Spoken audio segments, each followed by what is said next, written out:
Hello' everyone, সকলোৰে চাগে বিহু খুব ভালেই গ'ল। বিহুৰ ব্যস্ততা ভিডিঅ'টো দিওঁতে অকণমান দেৰিয়ে হ'ল। এয়া বিহুৰ আগত মানে আগৰ পৰা বিহুৰ পিছলৈকে সকলোৰে ব্যস্ততা। এয়া উৰুকাৰ বজাৰ, লগতে এয়া খানা বনোৱা, তাৰ পিছত পিছদিনাখন মেজি জ্বলোৱা, লগতে ঘৰৰ সকলোৰে লগত এসাঁজ এইবিলাক কৰি থাকোঁতে মানে যে ভিডিঅ' বনাম একেবাৰে সময় পোৱা নাই। কিন্তু সেই যে আপোন মানুহৰ লগত কটোৱা সময়খিনি, সেইখিনিতো আৰু ঘূৰি নাহে। তো আজি বহু টাইমৰ পিছত মানে আচলতে 2 দিন 3 দিন আগতে দিব লাগিছিল, কিন্তু বহুত দিনেই হ'ল। বহুত দিনৰ পিছত ভিডিঅ'বোৰ চাই ভাল লাগিল আৰু ভাবিলোঁ আপোনালোকৰ লগতো শ্বেয়াৰ কৰোঁ। এয়া ৰাতিপুৱাৰ ভাগত সকলোৱে একগোট হৈ এনেকৈ মেজি জ্বলাই, তাতেই আমাৰ যিহেতু নিয়ম আছে, চিৰা দৈ ধুনীয়াকৈ সকলোৱে খায়। আৰু মন্দিৰত চাকিগছ জ্বলাই যিটো মনৰ শান্তি, সেইটোতো আৰু ক'ব নালাগে।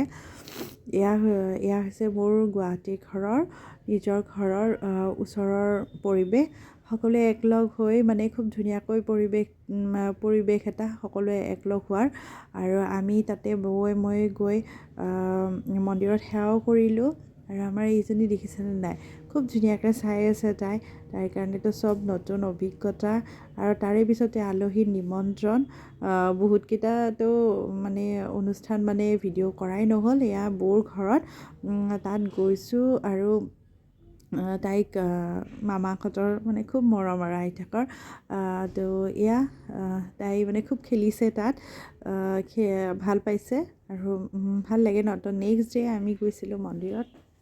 আৰু এয়া আমি মন্দিৰত বোলো প্ৰথম মাঘৰ মাহৰ প্ৰথমটো দিন এবাৰ মন্দিৰৰ পৰা আহোঁ।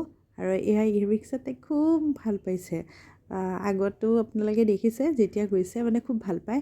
আৰু এয়া মন্দিৰ দৰ্শন মানে খুব ইচ্ছা আছিলে মই ইয়াতে খাৰজাৰা আশ্ৰমত যাম ভাবি আছিলোঁ।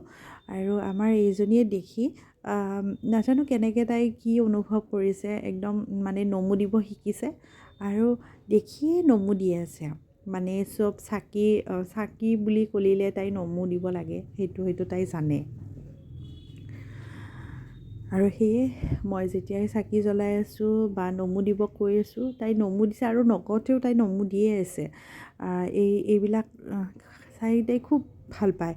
তো এয়া ভগৱানে সকলোকে সুখে শান্তি মানে ৰাখক, বিপদ বিঘিনিবোৰ আঁতৰক, সকলোৰে শান্তিৰ পৰিৱেশ হওক, তাকে আৰু ভগৱানৰ ওচৰত প্ৰাৰ্থনা কৰিছোঁ। আৰু সকলোকে আকৌ এবাৰ বিহুৰ ওলগ জনালোঁ। বিহুৰ লগতে গোটেই বছৰটো সকলোৰে ভালে কুশলে পাৰ হওক, সেয়াই আৰু আপোনজনৰ লগত এনে সুন্দৰ পৰিৱেশবোৰ সকলোৰে পাৰ হওক, সকলোৱে নিজে বিচৰা ধৰণে যাতে আনন্দৰে থাকিব পাৰে, সেয়াই। আৰু আশীৰ্বাদ কৰিব যাতে ময়ো মোৰ অকণমানি পৰিয়ালটোৰ লগত সুখে থাকিব পাৰোঁ।